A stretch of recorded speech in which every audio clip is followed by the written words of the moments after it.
Halo teman-teman, apa kabar? Ketemu lagi sama saya Rio Rizalino nih di channel YouTube saya. Apa kabar teman-teman semua? Pada sehat-sehat aja ya? Alhamdulillah kalau pada sehat ya. Dan ternyata sekarang saya yang kurang sehat teman-teman. Saya ini, kalau teman-teman bisa lihat nih, saya ada di ruangan apa nih? Ya, mungkin udah bisa nebak ya. Saya ada di rumah sakit memang. Saya udah 1 minggu di sini. Karena saya terpapar COVID-19. Bukan cuma saya, tapi keluarga saya juga ya. Sekarang saya ini ada di rumah sakit, di salah satu rumah sakit di Kabupaten Bogor ya. Karena saya terpapar COVID, ya sudah 2 minggu lebih ini ya. Saya nggak upload video di channel saya nggak jalan-jalan, nggak cari-cari makanan, nggak liput kuliner karena memang saya mau fokus dulu sama pemulihan saya. Tapi saya tetap mau menyapa teman-teman semua ya. Saya nggak mau channel saya mati suri ya. Jadi saya tetap mau coba upload video, tapi dengan konten yang seperti ini aja. Saya mau sharing-sharing, mau berbagi cerita, berbagi pengalaman sama teman-teman tentang pengalaman saya dan keluarga terpapar COVID-19. Ya, harapannya pengalaman ini bisa menjadi referensi buat teman-teman ya. Bisa menjadi masukan ataupun pengalaman yang berharga juga supaya teman-teman bisa mengambil hikmahnya dari yang saya alami. Ya, teman-teman, sebenarnya keluarga saya tuh kena COVID itu awalnya itu sebenarnya istri saya yang menunjukkan gejala ya. Pertama kali menunjukkan gejala itu ada istri saya. Itu saya ingat itu tanggal 10 Januari. Hari Minggu 10 Januari tiba-tiba istri saya merasakan demam. Pagi hari demam dan sampai sore itu demamnya tidak reda ya. Bahkan makin tinggi demamnya. Nah, akhirnya keesokan harinya, tanggal 11 berarti ya, hari Senin, saya bawa istri saya ke puskesmas. Saya berobat ke puskesmas, ketemu dengan dokter di sana, dan sama dokter dikasih obat. Ya obat demam biasa ya. Karena saat itu belum ada kepikiran ini COVID atau bukan. Pokoknya dikasih obat untuk dosisnya untuk 3 hari. Nah, istri saya selama 3 hari konsumsi obat terus, sampai obatnya habis, tanggal 13, itu masih belum ada perubahan. Badannya masih demam, masih lemes gitu ya, bahkan ada muncul batuk juga gitu ya. Nah, akhirnya tanggal 14, keesokan harinya, saya bawa lagi istri saya ke puskesmas dan cek darah.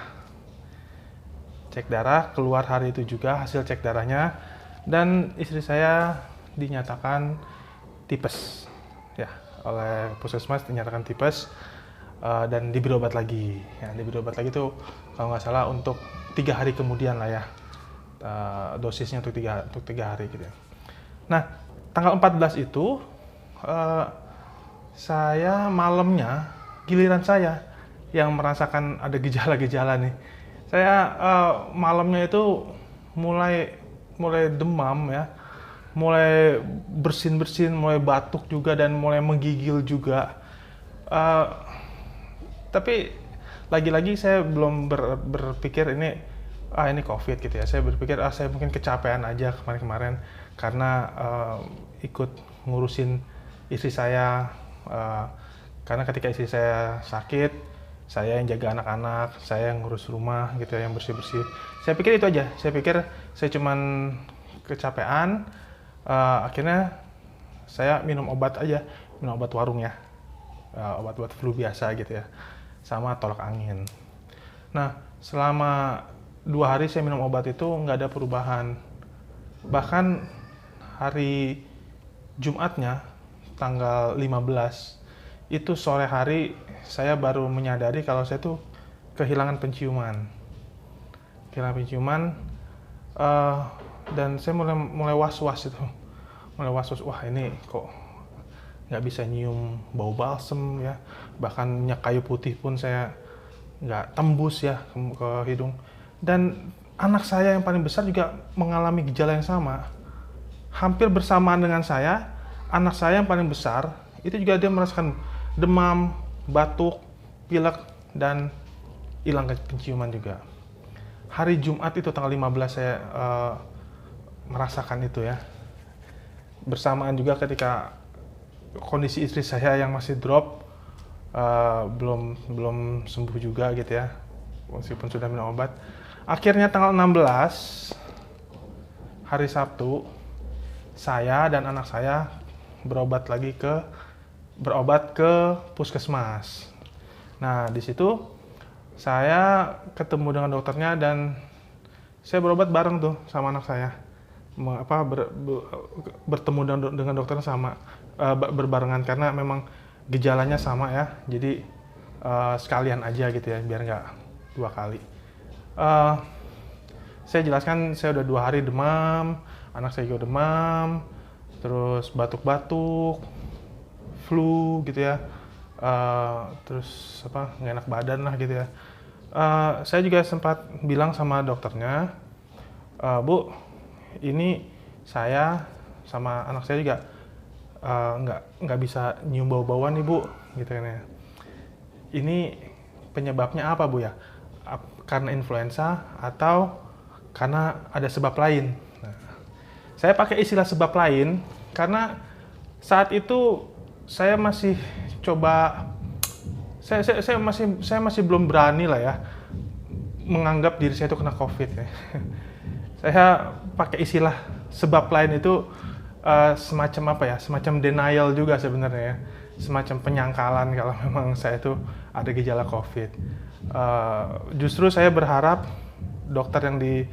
dokternya lah yang menyatakan kalau memang iya Bapak ada gejala COVID, jadi harus begini gitu ya. Nah,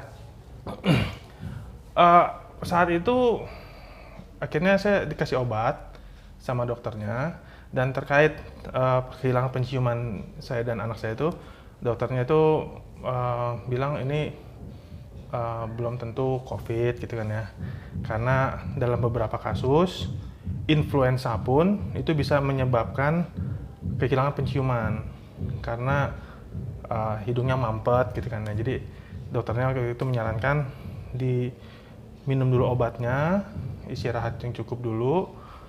Hari Senin 2 hari kemudian, kalau memang belum ada perubahan ya, gejala, masih merasakan sama, kontrol lagi ke rumah sakit.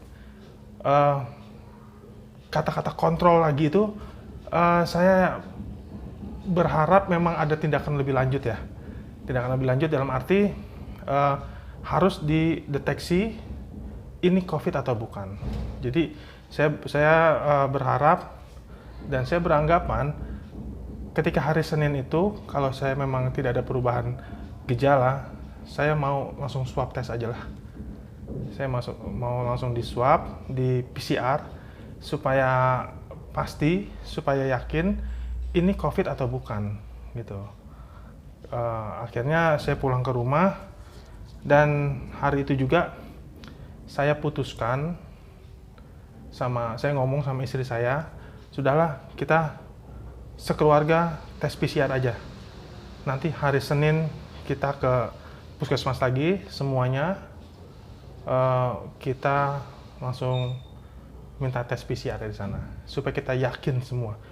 Karena saya juga nggak mau kecolongan ya, saya nggak mau setengah-setengah. Jangan cuma saya atau istri saya aja yang di tes PCR, tapi saya mau semuanya, semua anggota keluarga saya mau di tes PCR. Oke, setelah itu hari Seninnya berarti tanggal berapa? Tanggal 18 ya. Tanggal 18 saya sekeluarga ke puskesmas tuh pagi-pagi ya. Saya, istri saya, dan 3 anak saya pagi-pagi ke puskesmas. Saya mau minta tes PCR, Eh, dan ternyata ada informasi yang skip di saya gitu ya. Ada informasi yang mungkin yang belum saya terima. Ternyata tes PCR di puskesmas itu tidak bisa langsung hari itu. Harus ada apa? Harus ada harus daftar dulu yang pasti ya. Harus didiagnosa dulu, harus diketahui dulu. Jadi intinya harus inilah pihak puskesmas itu harus tahu benar, harus tahu benar apa sebenarnya yang saya alami gitu ya, sehingga diputuskan PCR atau tidak. Nah, jadi ketika sampai di sana, ketika sampai di puskesmas itu pagi-pagi, saya dan istri saya ke bagian pendaftaran, bilang mau PCR, dan saya hanya dikasih nomor telepon dokter yang in charge mungkin ya, atau yang diberi tugas untuk menangani swab PCR ini. Saya dikasih nomor teleponnya, dan ya karena ketidaktahuan saya akan proses PCR di puskesmas, akhirnya pagi itu, hari itu saya nggak PCR, dan saya agak sedikit kecewa memang ya, karena harapan saya bisa PCR ternyata tidak jadi hari itu. Akhirnya saya hubungi dokternya lewat WhatsApp, namun slow respon ya. Ini ya mungkin dokternya sedang sibuk juga gitu ya, sedang menangani pasien lain. Tapi saya nggak mau nunggu lama sebenarnya. Saya ingin dapat kepastian ini sebenarnya apa yang sedang dialami oleh saya dan keluarga saya. Akhirnya hari itu juga saya beralih ke rumah sakit. Saya tes antigen di rumah sakit ya. Saya bawa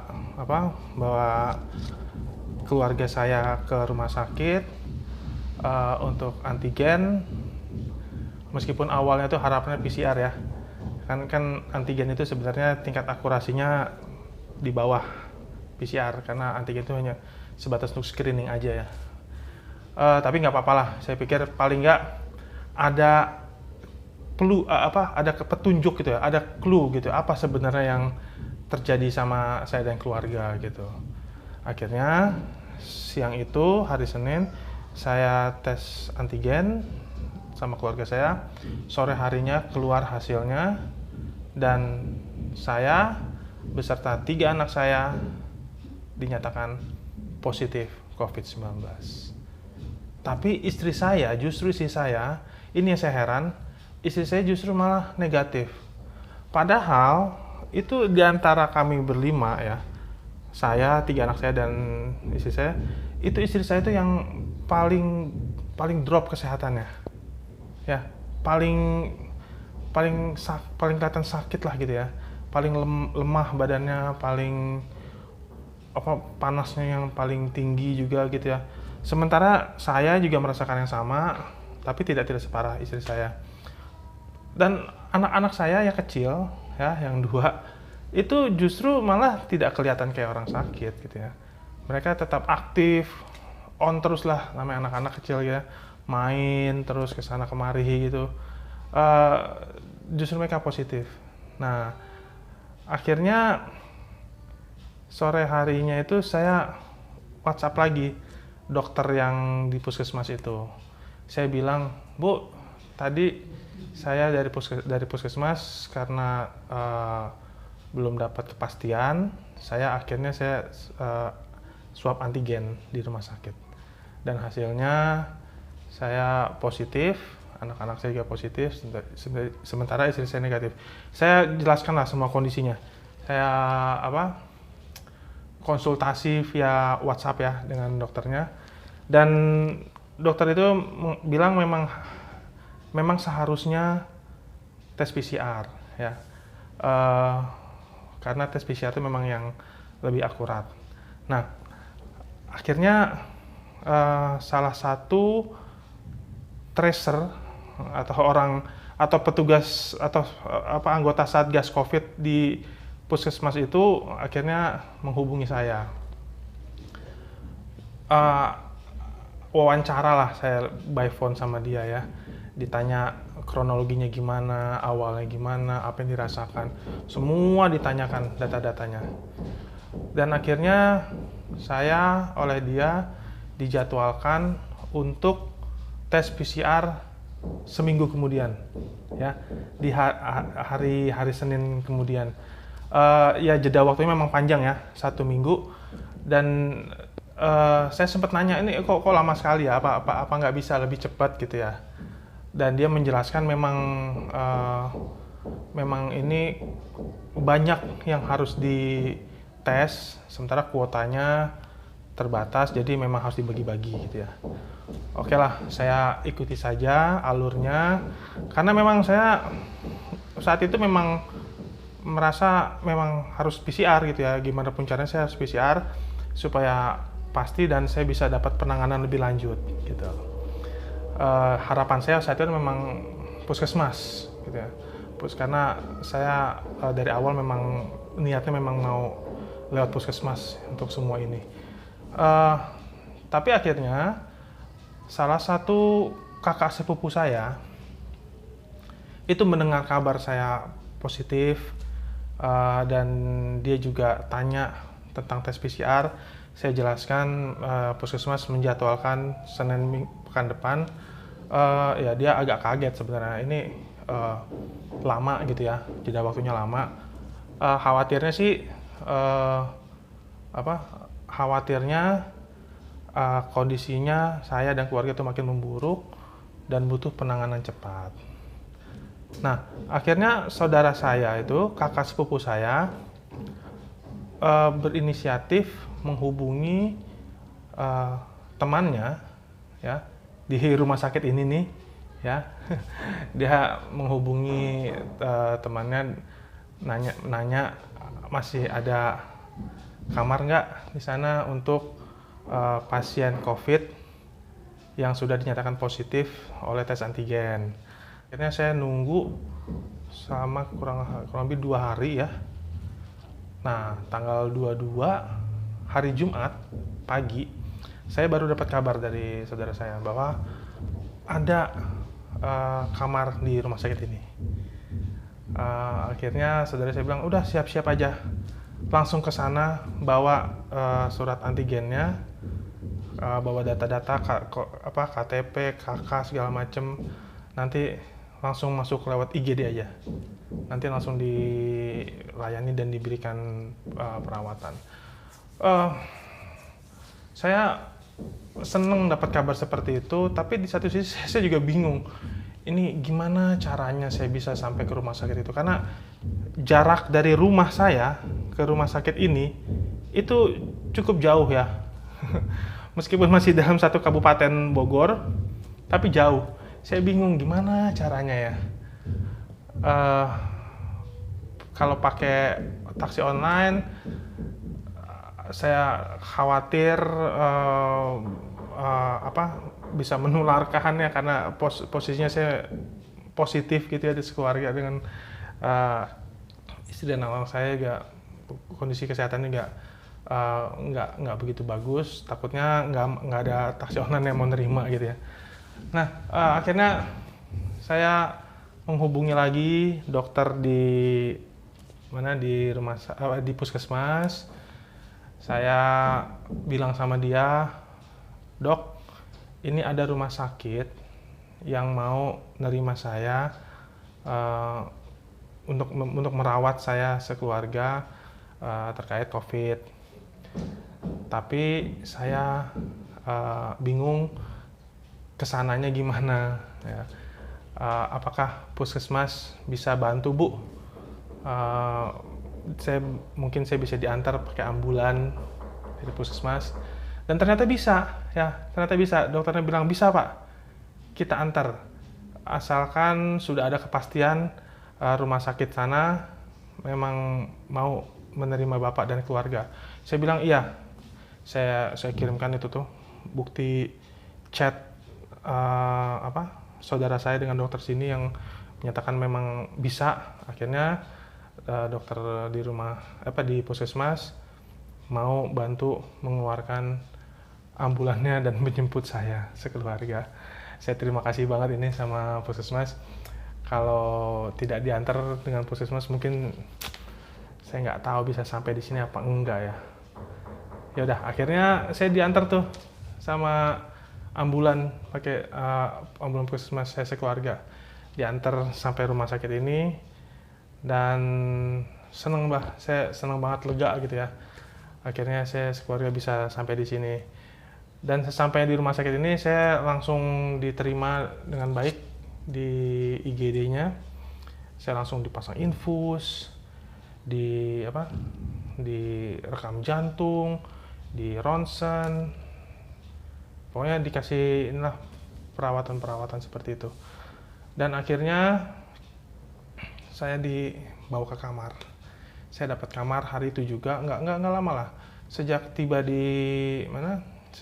di IGD sampai dapat kamar tuh kira-kira setengah jam lah ya, setelah melewati tes-tes yang tadi. Dan akhirnya disinilah saya sama keluarga saya. Sudah 1 minggu saya di sini. Saya di sini alhamdulillah mendapatkan perawatan ya, kasih obat-obatan, dikasih vitamin, ada makan juga, makan siang, makan pagi, makan malam, ada buah-buahannya juga ya. Ada apa lagi? Ada makanan-makanan ringannya, kuenya. Dan alhamdulillah sekarang saya dan keluarga sudah jauh lebih baik ya. Jauh lebih baik dibanding sebelumnya. Tapi meski begitu, meskipun sudah merasa lebih baik, saya belum boleh pulang. Oh iya, jadi tanggal 22 saya masuk sini, tanggal 23-nya ya, tanggal 23-nya hari Sabtunya, saya sekeluarga tes PCR di sini. Saya semua berlima tes PCR, dan hasilnya itu keluar kira-kira 2 hari kemudian lah ya. 2 hari kemudian, dan hasilnya saya sekeluarga positif COVID-19. Istri saya yang awalnya negatif di antigen, ternyata setelah PCR positif. Dan setelah itu saya tetap dapat perawatan, saya tetap disuplai obat-obatan, tetap mendapatkan vitamin, makanan segala macam. Dan sekarang alhamdulillah saya dan keluarga sudah merasa lebih baik, dan kami jujur aja sudah kangen rumah juga ya, sudah 1 minggu pengen pulang gitu ya. Tapi ya belum boleh sama dokternya, karena kami sekeluarga ini harus melewati 1 kali lagi tes PCR. Rencananya tes PCR berikutnya akan dilaksanakan tanggal 30 Januari. Ya, semoga tes PCR-nya negatif ya, dan semoga semua berjalan lancar agar semua saya sekeluarga bisa kembali lagi ke rumah, beraktivitas seperti biasa, memperoleh kesehatan yang seperti sedia kala ya. Jadi itu kisah saya, cerita saya. Dan terakhir saya cuma mau pesan sama teman-teman semua ya, kita nggak bisa pungkirin ya kalau COVID itu memang ada gitu ya. Saya sendiri yang mengalami, saya sendiri yang merasakan beserta keluarga saya. Ini COVID ini memang nyata ya, dan kita memang harus bisa membentengi diri kita sendiri supaya tidak tertular ya. Cara yang paling mudah ya, cara yang paling gampang yang bisa kita lakukan adalah ya kita terapkan saja protokol kesehatan ya. untuk diri kita, keluarga, dan lingkungan kita sekitar. Pakai masker kalau mau kemana-mana, cuci tangan, sering-sering cuci tangan ya, hand sanitizer, terus ya hindari kerumunan gitu ya. Itu yang paling gampang yang bisa kita lakukan ya.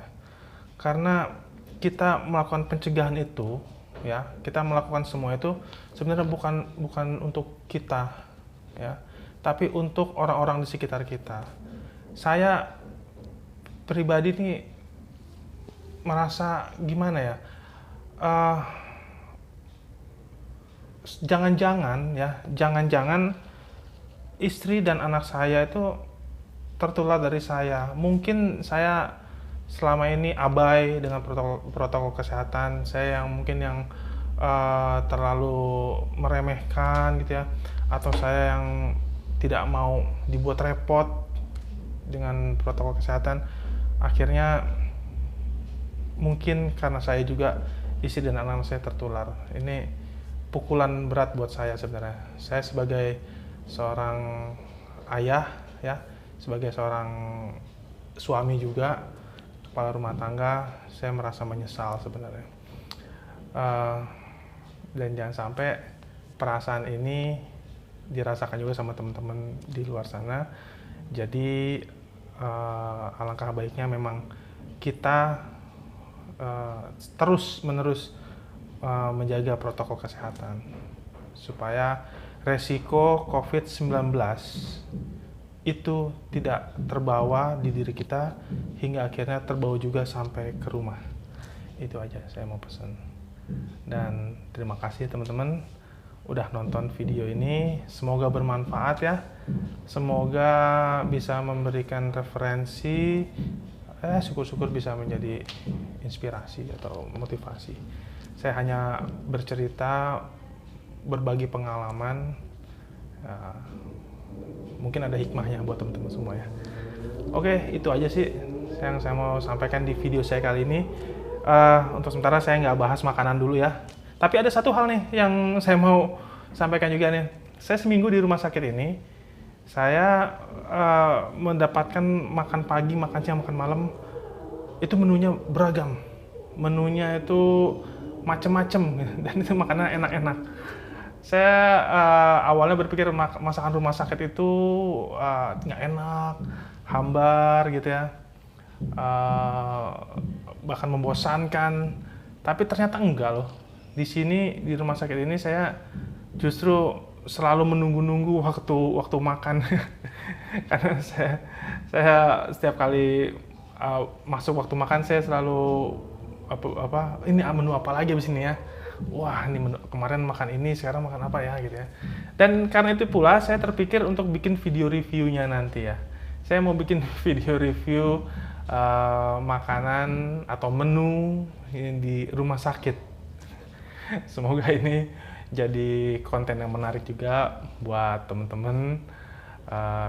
Jadi tahu lah ya kalau misalnya di rumah sakit itu sebenarnya masakannya tuh enak-enak, bervariasi, dan yang pasti sehat ya. Oke teman-teman, gitu aja deh. Nanti kita ketemu lagi di video-video saya selanjutnya. Terima kasih udah nonton.